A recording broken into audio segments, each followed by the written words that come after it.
할렐루야. 오랜만에 사랑하는 성도님들 여러분을 보니까 진정으로 감개무량합니다. 반갑습니다. 또 감사합니다. 저는 사실 설교를 할 때마다 항상 빼지 않는 기도가 있어요. 하나님, 제가 울리는 꽹과리와 소리난 구리가 되지 않고 말씀의 통로, 복의 통로, 은혜의 통로가 되게 해주십시오. 이것은 항상 강단에 올라올 때마다 하는 기도입니다. 왜냐하면 제가 제 지식이나 세상 얘기나 헛된 얘기하면 안 되잖아요. 하나님 말씀만 선포해야 할 것 아닙니까? 오늘도 하나님 말씀만 선포할 수 있기를 간절히 바랍니다. 오늘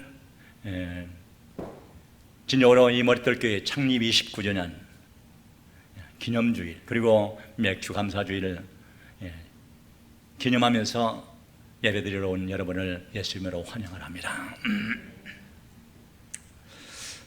6개월 동안 온 세계가 코로나 바이러스로 인해서 위축되고 격리되고 사람들의 삶이 매우 힘들고 건조해졌습니다. 사람들이 모두 힘들어합니다. 그런데도 세월도 그렇게 힘들어하면서 멈추었으면 좋겠는데 세월은 멈추지 않고 흘러갑니다. 자연도 마찬가지예요. 자연도 흘러가요. 여전히 지구는 돌아가고 태양은 운행을 합니다. 저는 밭에 몇 가지 작물을 가꾸면서 감사하고 또 감사하고 하나님 감사합니다 할 때가 참으로 많습니다. 왜 그러냐? 이른 봄에 조그마한 감자 한 쪽을 심었는데 이 감자 한 쪽이 수십 배의 감자알로 제 주먹보다도 큰 감자를 많이 수확을 했습니다. 제가 한 것은 단지 조그마한 감자 쪽 하나 심은 거예요. 머리카락보다도, 여러분 농사 지어서 말씀드리지만 머리카락보다도 큰 양파 모종을 심었는데 엄청나게 큰 양파들을 수확을 하게 됩니다. 강낭콩 하나를 심었는데 수십 배, 수백 배의 열매를 맺습니다. 오이 하나를 심었는데요, 어떻게 큰지 오이가 전봇대만 해요. 아니 진짜예요. 아니 왜 그러냐? 구덩이를 잘 파고 구덩이에다 밑거름 하고 또 심고 또 추비를 했더니요, 굉장히 커요. 그리고 자주 따먹습니다. 겨우 한 포기 오이에서. 나는 한 것은 없는데 순전한 하나님의 은혜입니다. 하나님은 지금도 쉬지 아니하시고 자연을 운행하시며 역사를 주관하시고 일을 하고 계십니다. 그래서 진정으로 저는 하나님께 감사할 때가 많습니다. 그러면서 또 나는 그 시간에, 나는 그 6개월 동안에 무엇을 했는가? 나는 무슨 열매를 맺었는가? 그걸 생각하면서 하나님께, 하나님, 저도 다른 삶을 기쁘게 하는 열매를 맺는 사람 되게 해주십시오, 이렇게 기도합니다. 사람들은 위축되고 힘들다고 하면서 희망을 끊을 노력할 그때에도 하나님은 쉬시지 아니하시고 채소와 과일을 열매를 맺게 하시고 우리의 삶을 이끌어 주십니다.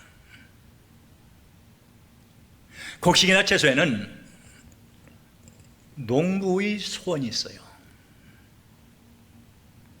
또 하나님의 소원이 있습니다. 그래서 농부의 소원대로, 하나님의 소원대로 많은 열매를 맺어서 우리의 양식을 준비해 주시고 우리의 채소를 준비해 주십니다. 순전히 하나님의 은혜요 감사할 것밖에 없습니다. 우리 그런 마음으로 하나님 감사합니다 한번 크게 외쳐보겠습니다.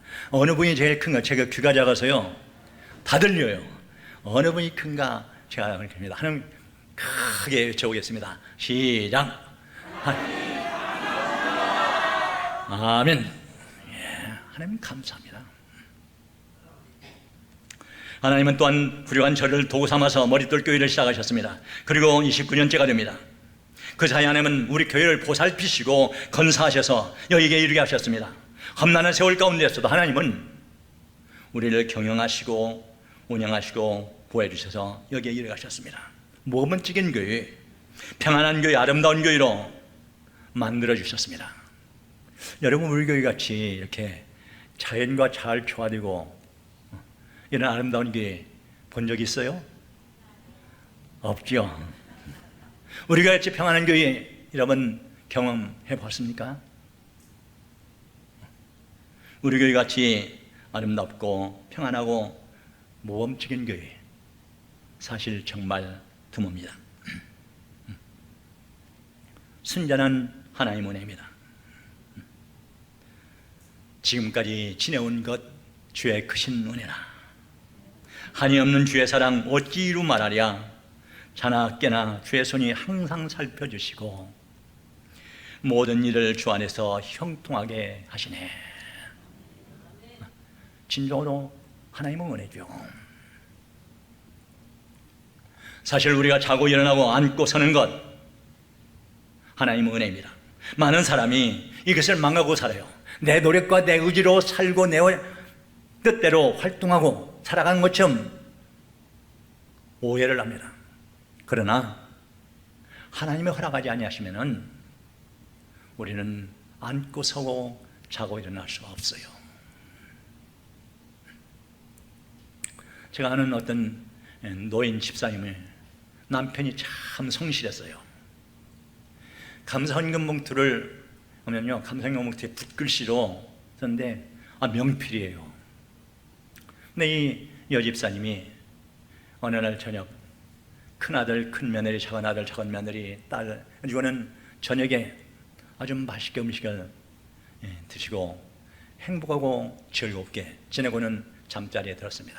근데 여집사님이 새벽기도에 가려고 남편을 깨웠어요. 그랬더니 남편이 움직이지를 않아요. 저는 그걸 보고 참 복된 죽음이었다 생각하는데, 사실 하나님이 우리를 보호하지 아니하시면, 우리를 돕지 아니하시면 우리는 존재할 수 없거든요. 근데 지금 앉고 서고 일어나고 살아갈 수 있고 좋은 가정, 행복한 가정, 행복한 자녀들 줬으니 감사할 것밖에 없습니다. 하나님 감사합니다. 농부는 추수를 기다리며 파종을 합니다. 이와 같이 이 세상의 모든 사람은 모든 소원이 있습니다. 일을 하면서 뭐든 다 소원이 있어요. 우리 신약 성경에 보면 빌레몬서가 나오는데, 빌레몬서를 기록하기 위한 주인공이 바로 오네시모입니다. 이 오네시모의 어머니는요, 아버지는 소원이 있었어요. 그 뭐냐? 우리 아들이 다른 많은 사람에게 유익을 끼치는 그런 사람이 되었으면, 이런 소원이 있어가지고 이름을 뭐라고 했어요? 오네시모라 했어요. 오네시모라는 말은 사람들을 유익하게 하는 사람, 많은 사람을 유익하게 하는 사람이라는 뜻입니다. 저도 목회하면서 성도들, 자녀들 기도할 때마다 이 기도를 참 많이 했어요. 이 아이가 말씀과 신앙을 잘 양육받아서 하나님과 산 앞에 크게 쓰임받고 하나님을 영화롭게 하면 많은 사람을 유익하게 하는 존재 되게 해주십시오. 우리 손자, 손녀들이 이 기도를 많이 합니다. 근데 오네시모도 그런 것 같아요. 오네시모야, 너는 많은 삶을 유익하게 하는 삶이 되라. 그런데 아버지의 소원과는 다르게 이 오네시모는 자기 주인 빌레몬의 집에서 보석과 돈을 훔쳐가지고 도망갔어요. 유익을 끼친 사람이 아니라 손해를 끼친 사람이 되어버렸습니다. 그러니 그 부모는 어쩌겠어요? 얼마나 상심하면서 그 아들을 위해서 기도했겠습니까? 그런데 이 오네시모가 로마 감옥에서 바울 사도를 만나게 되고 거기에서 하나님을 만나게 되고 하나님의 음성을 듣고 하나님의 사람이 되었습니다. 그래서 바울 사도는 오네시모가 손해를 끼쳤던 빌레몬의 집에 이렇게 편지를 합니다. 빌레몬서 10절 12절에 갇힌 자 중에서 낳은 아들 오네시모를 위하여 내게 간구하노라. 그가 전에는 내게 무익하였으나 이제는 나와 내게 유익함으로 내게 그를 돌려보내느니 그는 내 신복이라. 이렇게 편지하고 있습니다. 내게 유익한 사람, 마침내 유익한 사람이 됐습니다. 부모 손내로 남에게 유익을 끼치는 사람이 됐습니다. 이와 같이 부모님들은 자녀들에 대한 이런 소원이 있어요. 근데 마찬가지로 하나님도 자기의 자녀들에게 대한 소원이 있습니다. 빌립보서 2장 13절에 보면 너희 안에서 행하시는 이는 하나님이시니 자기의 기쁘신 뜻을 위하여 너희에게 소원을 두고 행하게 하시나니 말씀하시고 있습니다. 기쁘신 뜻을 두고 소원을 두고 행하게 하신다. 하나님은 이 세상에 존재하는 모든 사람에게 소원을 두고 계십니다. 하나님은 이 머릿돌 교회에 소원을 두고 계십니다. 사랑하는 성도 여러분, 하나님은 여러분에게 어떤 소원을 두고 계신다고 생각하십니까? 생각해 봤어요? 하나님이 나를 왜 이 땅에 보내셨는지, 하나님이 왜 이 머릿돌 교회를 세웠는지, 그 소원이 무엇인지, 그게 무엇일까요? 하나님은 이 세상에 어떤 소원을 두고 계신 것입니까? 첫째는 바로 하나님의 나라를 이룩하는 것입니다. 오늘 인중 장로님이 설교를 너무 잘해 주셔가지고 제가 사실은 설교할 것이 없어요. 그래서 아멘 하고 내려가야 되는데, 네, 감사합니다. 하나님의 나라를 이룩하는 것입니다. 예수님이 이 세상에 오신 목적은 무엇입니까? 바로 하나님의 나라를 이룩하는 것이었습니다. 하나님의 나라. 그러면 우리는 뭔만 생각하느냐? 우리가 죽은 후에 가는 저 천국 내세, 이것만을 생각합니다.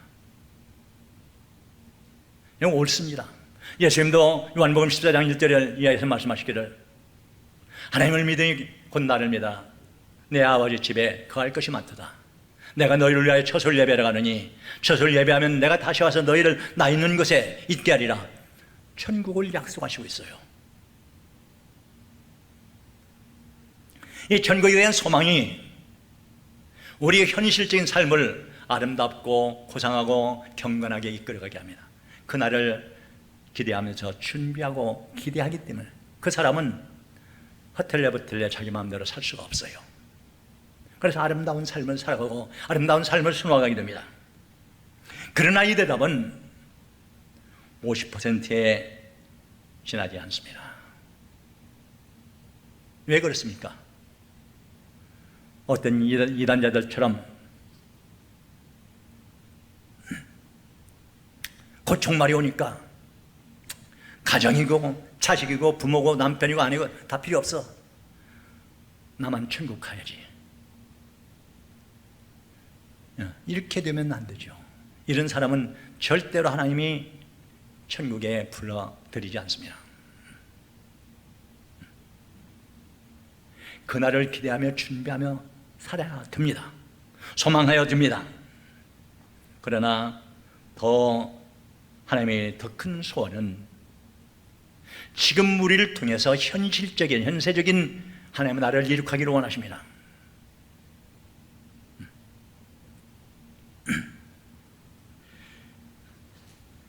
바로 예수님도 그걸 소원하는, 그것 때문에 왔어요. 주기도문, 우리는 주님께서 가르친 기도를 많이 암송합니다.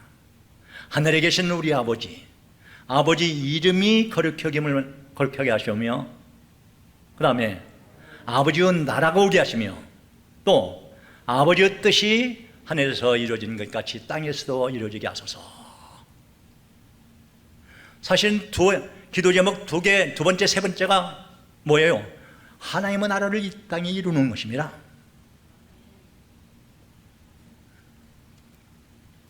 바로 예수님의 기도 제목이 이것이었습니다. 예수님은 하나님의 나라를 이루기 위해서 이 땅에 오셔서 죽기까지 복종하시고, 그래서 구원을 이루셨습니다. 우리를 천국 백성 삼아 하나님께 인도하기 위하여, 하나님의 나라 백성을 만들기 위하여 이 땅에 오셨습니다. 그래서 십자가 지시고 구원하시고 용서하시고 하나님의 나라를 맛보도록 하신 것입니다. 하나님의 나라, 그러면 어떤 것을 의미합니까? 하나님의 나라면 어떤 처소만을 생각을 해요. 그런데 그것이 아니라 하나님의 통치함을 받는 곳, 성령의 지배를 받는 곳, 하나님의 지배를 받는 곳, 하나님의 영의 통치함을 받는 그곳, 그것이 내 마음속에 있으면 내가 하나님의 나라를 맛볼 수가 있고, 진정한 성령님의 통치함을 받는 너와 나 사이에 거기에 하나님의 나라가 임하게 돼요. among 우리 사이, 하나님은 그것을 원하셨습니다.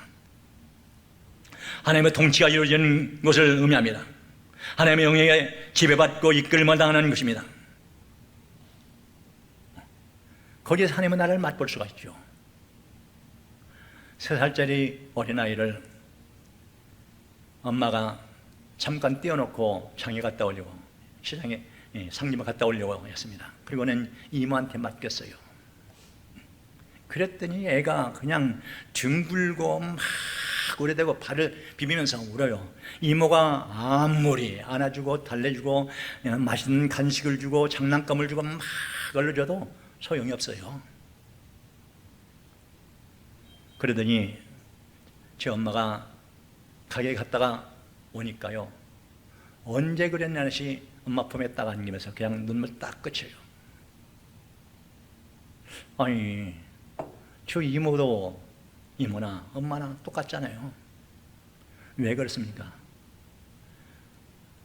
엄마가 있으면 거기에 만족과 평안과 자유와 기쁨과 모든 것이 다 있어요. 보호가 다 있습니다. 마찬가지로 하나님 안에 우리가 거할 때, 성령님의 임재를 느끼며 살아갈 때, 거기에 우리가 평안과 자유와 기쁨을 누리게 되죠. 평안을 너에게 끼치노니 곧 나의 평안을 너에게 주노라. 내가 주는 것은 세상이 주는 것 같지 아니라 너희는 마음에 근심도 말고 두려워하지도 말라. 예수님이 하신 말씀입니다. 이런 하나님의 나라를 예수님은 이루기를 원하셨습니다. 오늘 본문 사도행전 2장 43절에 47절, 또 4장에도 나옵니다만 초대교회의 모습입니다. 이상적인 교회의 모습이요, 하나님의 나라의 모형입니다. 초대교회는 필요를 서로 채워주는 가족 같은 공동체였습니다. 물건을 통용하고 재산과 소유를 팔고 필요한 사람에게 나눠줬습니다. 내게 남는 것은 주고 내가 부족한 것은 빌려 쓰고, 결국 그렇게 되니까 모두가 함께 다 풍요하고 부유합니다. 그러잖아요. 그런데 우리는 쌓아서 썩고 냄새가 나도 더 쌓아요. 더 쌓아요. 그래서 쌓으려다 보니까 알력과 다툼과 싸움이 있습니다. 그런데 초대교회 성도들은 핍절함이 없고 모두가 부족함이 없는 삶을 살았습니다. 서로가 부족함을 채워줬기 때문입니다. 공동 생산하고 공동 분배하는 삶이 저절로 이루어졌습니다. 그 말은 공산주의 말인데, 공산주의와 다른 것이 뭐예요? 공산주의는 법과 권력과 힘으로 이걸 빼앗아다 그런데 여기는 자발적으로 내게 있는 것을 주고 여분의 힘으로. 또 다른 것이 무엇입니까? 공산주의는 물질주의예요. 물질주의입니다. 이게 아니면 안 돼요. 그런데 우리 초대교회는 누가 중심이에요? 하나님 중심의 우리 주 예수 그리스도의 성령님의 은혜 가운데 이루어집니다. 이게 없으면 거의 공산주의는 말이 안 되는 것입니다. 그런데 예수 그리스도 안에서는 이루어질 수가 있어요. 제가 두 가정이 밭을 농사지었는데요. 어떤 데는 좀 마음에 안 맞아요. 그런데 감자 가지고는 서로 나누고 오이 나누고 하는데 서로 싸워요. 왜 싸워요? 사모님 내 것이 너무 많단 말이요. 사모님 더 가져가야 돼. 사모님은 식구 하나 더 많아. 아니요. 왜 싸우냐? 감자를 서로 나누면서 더 많이 주려고, 양파 나누려고, 고구마 나누면서 서로 싸워요. 사실 우리가 마음 비워놓고 보니까요, 별것도 아닌데. 조직과 힘에 기초하여 물질이 주인이 되는 공산주의와는 다르게 성령님의 역사와 예수 그리스도의 사랑에 기초한 신앙 공동체였기 때문에 하나님의 나라를 이룰 수가 있었습니다. 마음을 같이 하는 공동체가 됐습니다. 마음을 같이 해요. 사람이 셋이면 의견이 몇입니까? 셋이에요. 사람이 100명이면 의견이 몇 개예요? 100개 의견. 그런데 어떻게 하나가 돼요? 부부간에도 하나가 못 되는데. 그런데 초대교회는 마음을 같이 했다고 했어요. 사실 사람들이 마음만 같으면요, 더 이상 이 세상에 문제될 것이 없습니다. 서로 의견이 다르고 이해타산이 다르고 생각이 달라서 알력이 있고 다툼이 있습니다. 사실 큰 교회냐 작은 교회냐 이 차이는 뭘로 보느냐? 교세가 10,000명이면 큰 교회고 교세가 200명이면 작은 교회고, 그게 아닙니다. 10,000명이라고 해도 마음이 같지 않으면 이건 작은 교회예요. 모래는 뭉쳐지지 않습니다. 그러나 200명이라도 마음을 같이 하면 위대한 역사를 열 수가 있습니다. 우리 교회는 교인 수가 그리 많지 않습니다. 그런데 무슨 교회예요? 큰 교회입니다.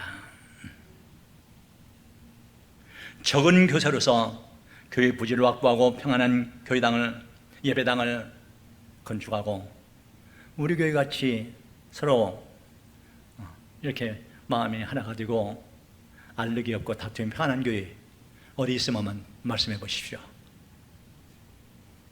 있어요, 없어요? 물론 있을 수 있죠. 그러나 우리 같이, 우리 교회는 그러잖아요. 평안한 가운데 이건 뭐냐? 마음을 같이 하는 거예요.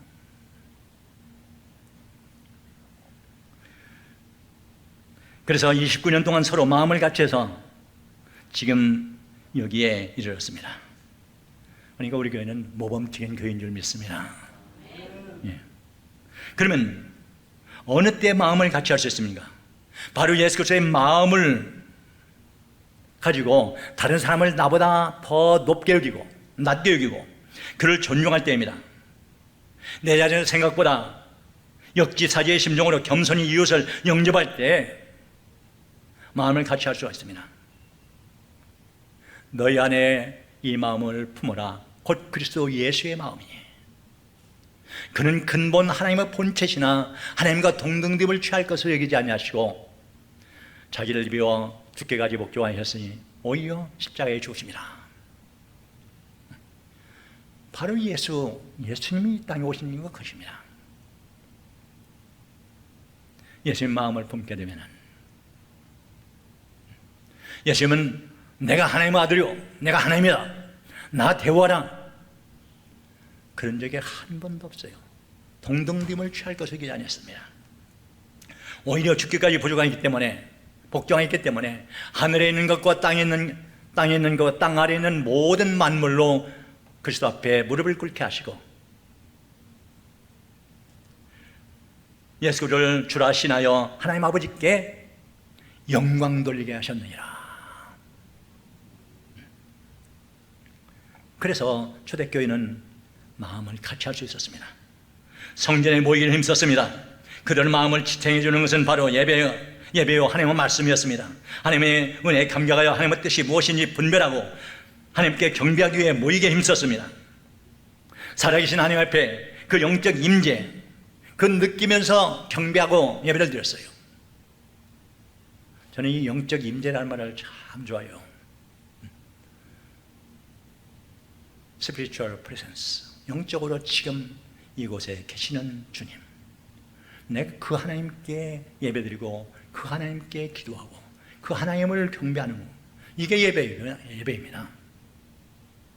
내가 살아계신 내 옆에 계셔서 나를 도우시는 주님을 의식하며 살아가는 것, 고람되어 오는 것, 그게 바로 뭐냐면은 살아계시는 하나님을 의식하며 살아가는 것.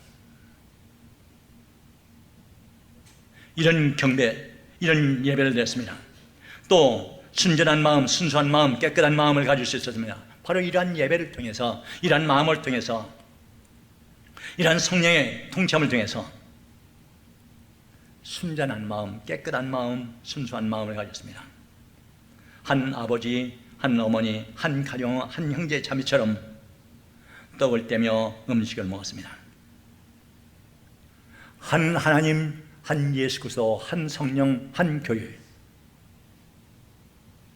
그러니 초대교회는 하나가 됐죠.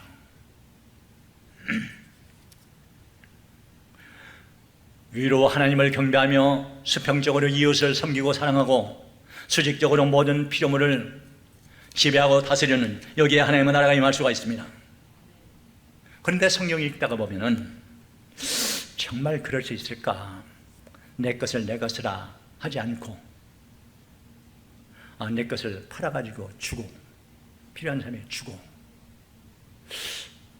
이게 정말 있을 수 있는 의미가 있을 수 없는 것입니까? 그렇지 않을지라도 이것을 의구심을 가져요. 정말 그랬을까? 그건 단지 잠깐 동안, 그리고 성경에 기록된 것이니까 그렇지 나는 할 수 없어. 그게 아닙니다. 성령에 철저히 지배받는 너와 나,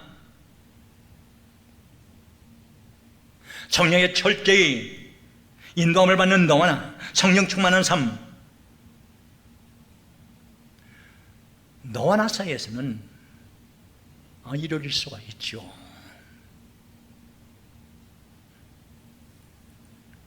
진정으로 예수 그리스도의 영에 지배받는 나와 너 사이에 이루어집니다. 성령의 지배받을 때 하나님의 나라를 이룰 수 있습니다.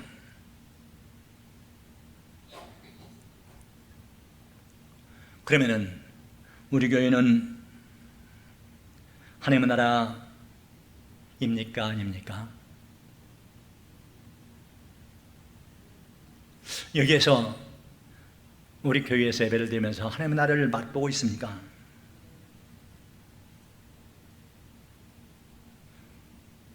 왜 그러면은 우리는 이런 천국을 맛보지 못하고 같은 성도 한 하나님 한 예수 그리스도 오면서 왜 이것을 이루지 못하는 것입니까? 내가 성령의 지배를 받지 못하기 때문에, 내가 예수의 마음을 소유하지 못하기 때문입니다. 다른 것이 없습니다.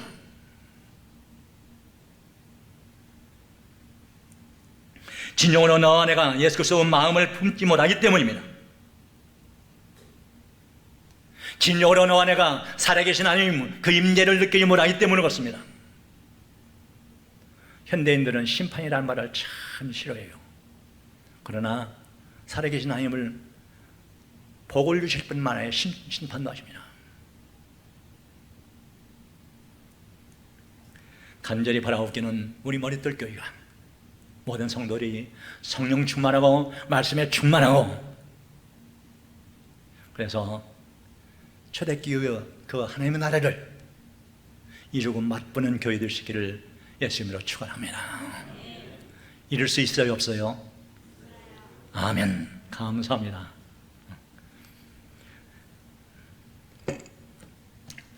두 번째로는 바로 온 우주가 하나님의 나라가 되기를 원하십니다. 사도행전 4장 32절에도 초대교회의 모습이 나오는데, 이때 성도들 수는 수만 명이 되었습니다.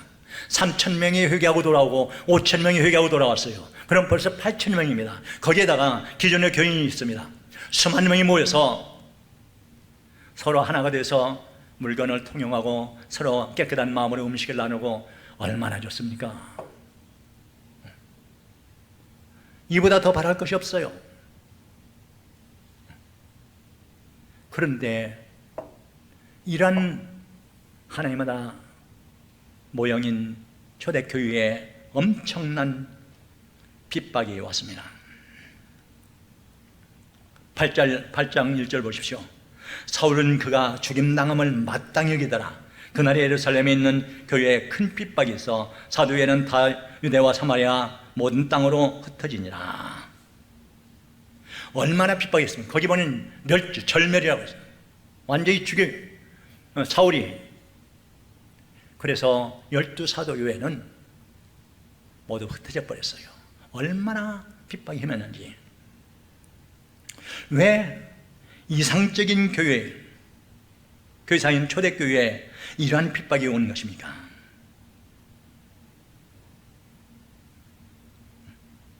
이 핍박의 결과는 어떻게 됐습니까? 왜 이렇게 천국과 같은 초대교회에 핍박이 온 거예요?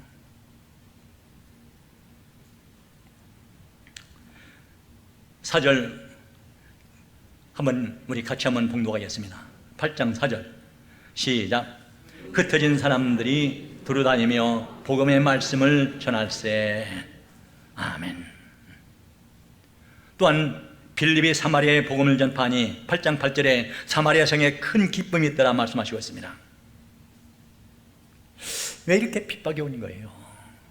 그런데 이 말씀 속에 그 의미를 우리가 발견할 수 있습니다.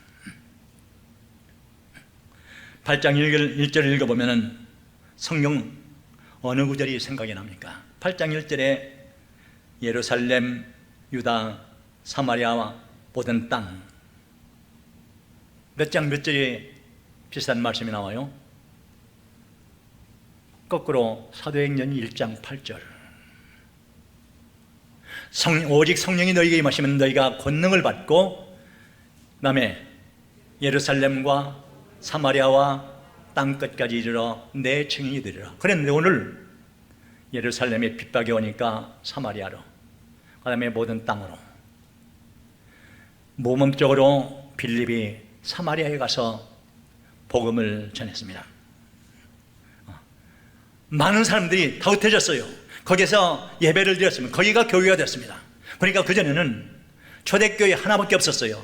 10,000명, 20,000명인지 몇만 명인지 모르는 교회가 한 곳에 모여서 주일날 예배를 드렸는데, 그래가지고는 먹고 마시고 즐거워했습니다. 그런데 흩어지니까 흩어진 사람들이 사마리아에 가서 교회가 서고, 유다의 교회가 서고, 또 다른 땅의 교회가 서고, 이제는 수십 개, 수백 개, 다른 의견은 기록이 안 나오고 단지 빌립이 사마리아에 갔다, 이것만 하나의 대표적으로 기록한 것입니다. 수많은 예배 처소가 생기고 교회가 생기고 그렇게 됐습니다. 그러니까 한 교회가 수많은 교회로 발전해 갔습니다. 흩어진 교회, 거기에서 사람들이 교회를 이루었습니다. 빌립 보십시오. 성령과 지혜가 충만한 빌립 집사, 평신도가 사마리아에 이르러서 복음을 전했습니다. 사실 빌립이 사마리아에 내려갔다는 것은 천지개벽과 같은 사건입니다. 완전히 상전벽해 뽕나무같이 바다가 되는 거예요. 왜 그렇습니까? 주전 722년에 아시리아가 이스라엘 중에서 중간 사마리아 지역을 침공하고 하는, 북이스라엘 침공하고 하는, 거기에 이방인들을 불러들이고 거기에 있는 유대인들은 다른 게 흩어버렸어요. 그래가지고 혼혈족이 됐습니다. 그래서 이스라엘 유다 사람들은 이놈들 손가락질 전개 혼혈족 그러면서 상대를 안 했습니다. 사도행전 4장에, 요한복음 4장에 보면 예수님 시대까지도 거기 보면 상종치 아니했다 그래요. 예수님이 사마리아 여자에게 복음을 전하자, 그 복음을 전해서 전할 때 뭐라고 했어요? 당신이 유대 사람으로서 왜 나를 희롱합니까? 거기 나와요. 그 당시 남유다, 예루살렘은 남쪽에 있고, 그 다음에 가운데 사마리아, 그 다음에 갈릴리 북쪽에 있습니다. 근데 이 예루살렘에서 갈릴리 가려면 직선으로 가면 가까운데, 이 사마리아 사람들 보기 싫고 저 개만토 못한 것들 상종할 수도 없고, 그래서 동쪽으로 갑니다. 요단강을 건너가지고 모압 지역에서 올라가서 그 다음에 갈릴리, 이런 정도로 사이가 안 좋았어요. 그런데 그곳에 가서 복음을 전했다는 것입니다. 이 말씀은 6.25 후에 공산당 하면 우리 남한 사람들은 실 떨었습니다. 우리 어머니가 어느 날 제가 호루라기를 하나 사가지고요, 그랬더니요, 우리 어머니가 귀를 막으면서 질거버려요.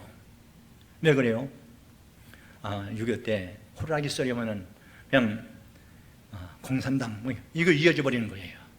그런 것처럼 공산당은 철천지 원수로, 그런 공산당에게 복음을 전하간다는 말과 마찬가지입니다.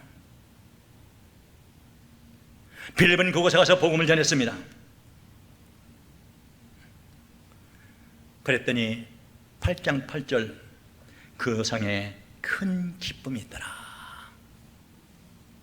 Great joy, 엄청난 위대한 기쁨, 말할 수 없는 큰 기쁨. 초대교회에서 맛봤던 하나님의 나라를 사마리아에 있는 교회에서 맛봤다는 것입니다. 바로 이것이 하나님의 소원이었어요. 예루살렘 교회에서 옥작복작 모여서 이것도 좋아요, 이것도 하나님의 나라를 만들어야 됩니다. 그러나 이거를 만족하지 않고 이제는 흩어져서 내가 속한 그것을 하나님의 나라로 만드는, 이것이 소원입니다. 이것이 사명입니다.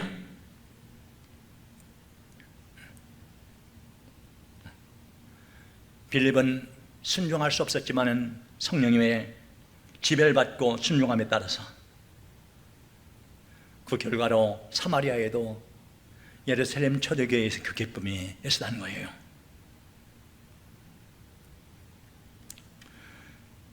이게 하나님의 소원이죠. 요나서에 보면은 니느웨 성이 그 당시 얼마나 컸는지 3일간을 걸어도 다 못 가요. 하루 사람이 보통 쉽게 걸어도 100리는 걸거든요. 그러면 3일이면 300리 이상 되는 그렇게 큰 교회, 큰 도성인데, 거기에 가서 40일 후에 너희는 망한다 이걸 증거하니까요, 요나가 그 말을 듣고 저것들이 회개하고 돌아와 구원받으면 어떻게 해요? 아니요. 가지고는 하루길만 갔습니다. 그것도 아마 그랬을 거예요. 여러분 회개하십시오. 회개하지 않으면 40일 후에 니느웨 성은 망합니다. 회개하고 하나님께 돌아오십시오. 이렇게 한 것이 아니라 40일 후에 니느웨는 망한다. 40일 후에 니느웨는 망한다. 하루는 그냥 왔어요. 그리고는 저 니느웨 성이 망하는가 안 망하는가 봐야겠다. 안 망해요. 왜? 왕으로부터 짐승에 이르기까지 회개하고 돌아오니까 하나님이 심판을 무기연기했습니다. 그리고 화가 났어요. 그때 하나님은 요나에게 말합니다. 이 큰 성읍 니느웨는 좌우를 분별하지 못하는 자가 12만여 명이요 가축도 많이 있나니 내가 어찌 아끼지 아니하겠느냐. 또 하나님은 말씀하십니다. 에스겔서 18장 23절에 내가 어찌 악인이 죽는 것을 조금인들 기뻐하랴. 그가 돌이켜 그 길에서 떠나 사는 것을 어찌 기뻐하지 않겠느냐. 사람은 원수까지도 구원하고 하나님께 돌아오고 회개하고 구원받고 하나님의 나라를 맛보기를 원하십니다. 이 사명을 예루살렘 교회는 망각을 했어요. 이게 문제였습니다. 우리끼리만.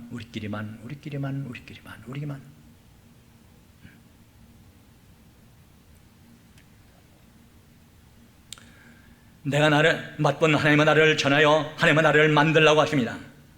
온 세상에 하나님의 나라가 되기를 원하십니다. 성령 충만하고 말씀 충만하고 하나님의 임재를 느끼며 사는 신앙인들이 정치, 경제, 사회문화 모든 분야에 가서 하나님의 뜻을 이루라 그렇게 말씀하십니다. 우리나라가 사실은 세계적으로 민주주의가 그래도 제일 많이 발달한 나라예요. 미국보다 발달했습니다. 그 원인 중에 하나는 기독교인 수가 많고 기독교인의 역할이 큽니다.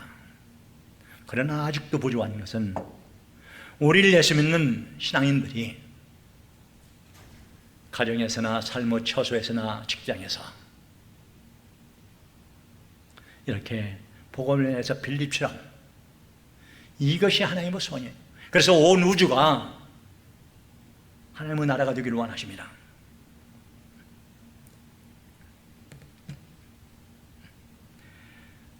왜 이상적인 교회 하나님의 나라 모형인 초대교회에 핍박이 왔습니까?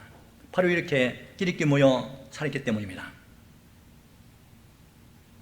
죄인까지도 멸망에 이르기 원하지 아니하시는 하나님의 뜻을 망하기 때문입니다. 성도들은 흩어지는 교회로서 가정을 하나님의 나라로 만들고 사회를 하나님의 나라로 만드는 것이죠. 내가 속한 공동체를. 이게 하나님이 우리에게 주신 소망입니다.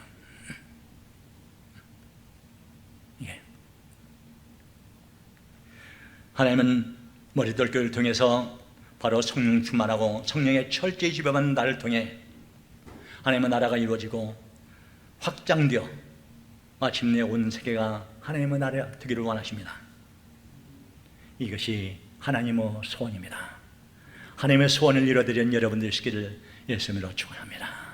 거룩하신 아버지 하나님, 우리 머리돌교회가 진정으로 하나님 말씀에 충만하고 성령 충만하고 은혜 충만하고 예수 그리스도를 구주로 모시고 사는 공동체로서 하나님의 나라를 이루어갈 수 있도록 도와주시옵소서.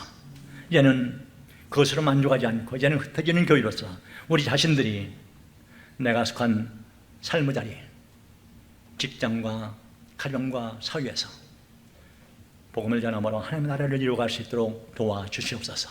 그래서 이 온 우주가 정의가 하수같이 콩밥의 물같이 흐르는 아름다운 하나님의 나라가 될 수 있기를 간절히 원하오며 우리 주 예수 그리스도의 이름으로 기도드리옵나이다. 아멘.